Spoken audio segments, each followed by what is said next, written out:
तीन साकेत महायज्ञ जो हिंदुस्तान की धरती पर कभी किसी ने कर नहीं पाया।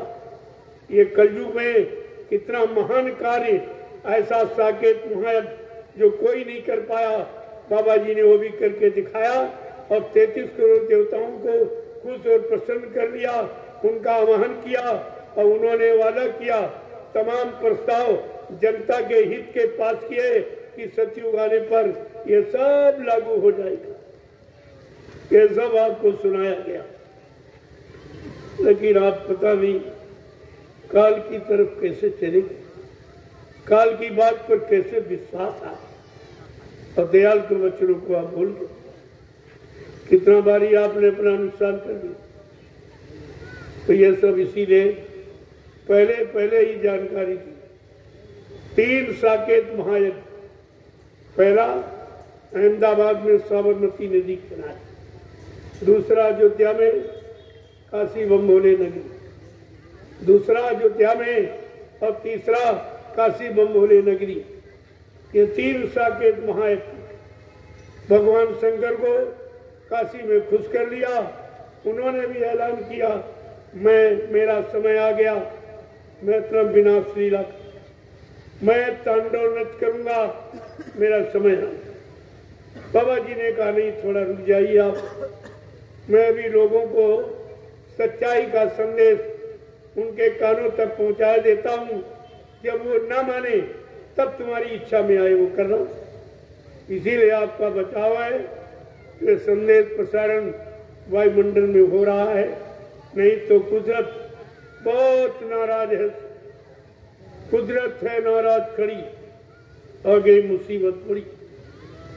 लेकिन उसकी नाराजगी को संत महापुरुषों ने आश्वासन देके शांत कर रखा है कि मैं साकार का प्रचार करा के लोगों को साकार ही बना दूंगा।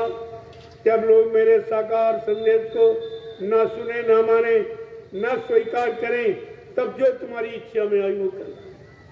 तो आखिरी ये बचाव आपका प्रारंभ है, ये आखिरी संदेश है जो आपके बचाव का हो, ताकि आप ये न कह सको मेरे यहाँ कोई आया नहीं, किसी ने बताया नहीं, मेरे हित की बात, मेरे भले कल्याण की बात किसी ने नहीं बताई।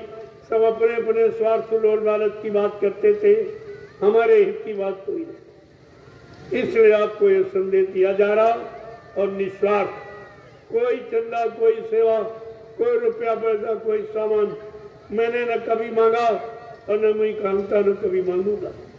ये काम मेरा नहीं है। मेरा काम तो सच्चाई की जानकारी देने का जो आदेश हुक्म मिला, मैं उसका पालन करता हूँ और आप सबसे पालन करने की प्रार्थना करता हूँ। मेरा और कोई काम, और वो बराबर 10 वर्षों से, तो 10 पूरे हुए, 11वां लग गया।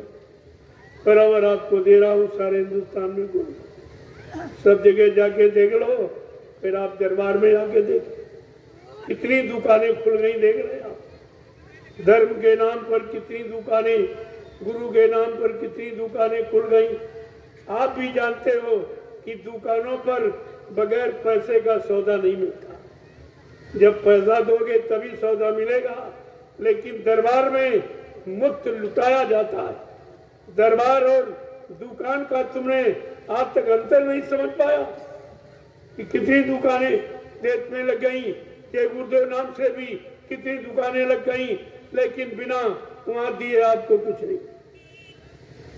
वो देना पड़ेगा, मिलेगा कुछ, ले भी लेंगे होते भी कुछ नहीं सकते हो कि उनके पास है नहीं। जो लेता है वो कैसे देगा?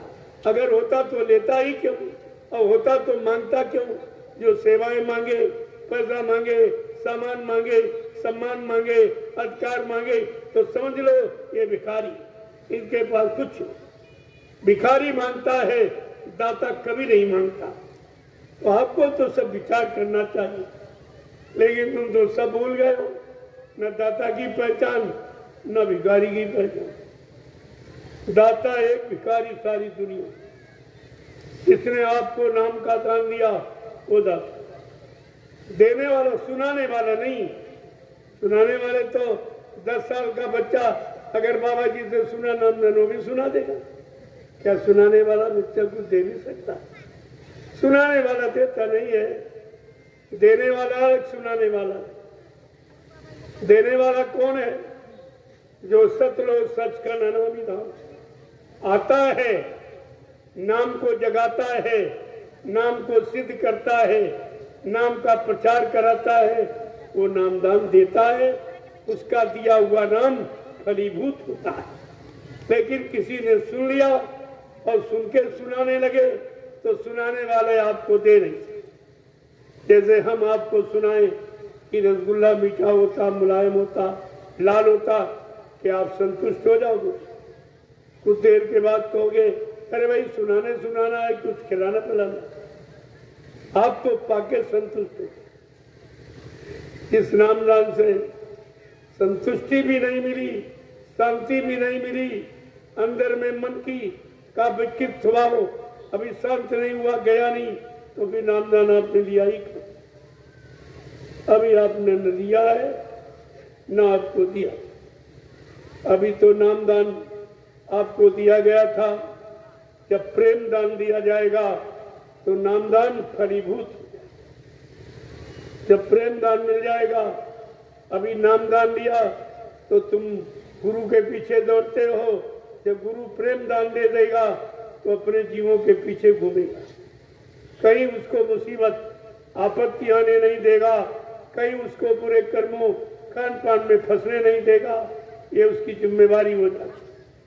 प्रेम दान देने पर गुरु की संभाल की पूरी जिम्मेदारी है।